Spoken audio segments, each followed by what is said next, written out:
Всем привет! Этот сосновый пенек мы привезли из леса. И сегодня я буду делать из него кофейный столик.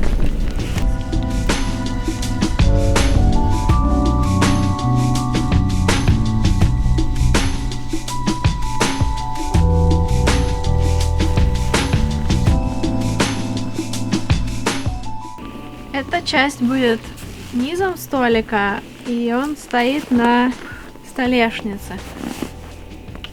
То есть он как бы перевернут сейчас. Я буду выпиливать эти части, и останутся 3 ножки. Для этого мне понадобится бензопила. Я уже заказала ее в интернет-магазине Кувалда. Заказ уже пришел ко мне в город, остается только забрать его.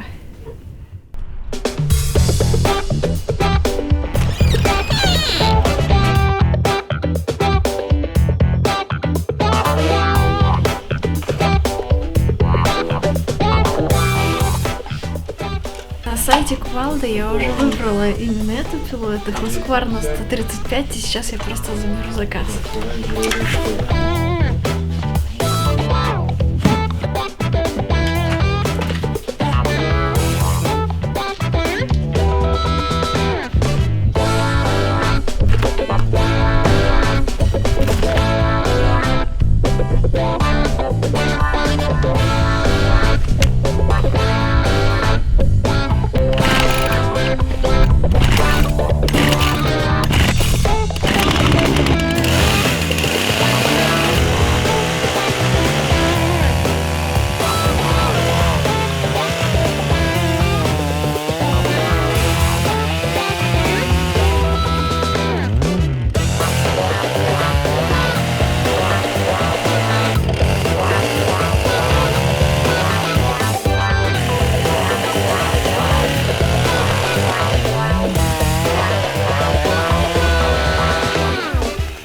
Итак, я закончила подготовительный этап работы с бензопилой.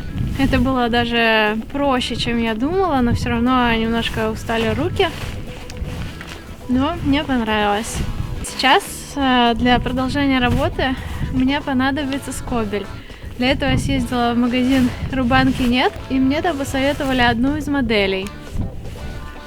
И, кстати, я была там как раз в субботу, и оказалось, что каждую последнюю субботу месяца у них проходит бесплатный курс по столярному мастерству. Как раз рассказывали лекцию о ручном столярном инструменте, про измерительные инструменты и про рубанки.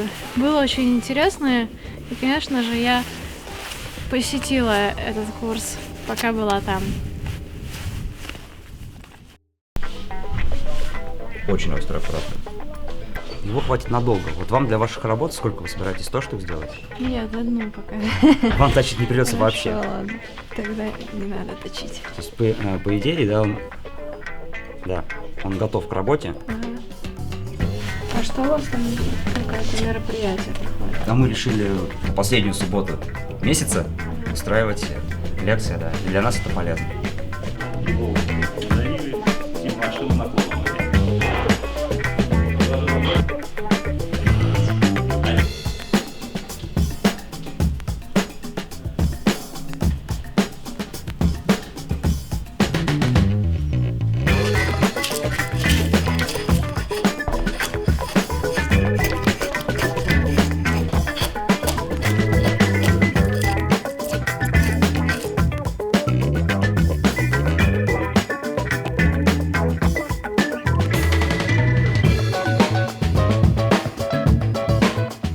На улице сегодня очень холодно, минус 11 градусов. Поэтому я решила устроить большой бардак дома около камина и заодно буду топить моим мусором камин.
Я закончила делать этот кофейный столик. Изначально я хотела, чтобы он был просто естественного цвета, но в процессе покрытия его маслом с содержанием воска оказалось, что его несовершенные подгнившие волокна стали еще более ярко видны, что меня немножко огорчило, и поэтому я решила затонировать все белым воском. Это немножко скрыло эти его несовершенства. Конечно, может быть, стоило найти другой, более свежий пенек, но в лесу такого я не нашла. Или можно было конкретно этот пенек покрыть темным маслом, черным или под цвет дуба, но я сделала именно так, и у меня будет именно такой столик. Всем до свидания и спасибо за просмотр. До следующих встреч!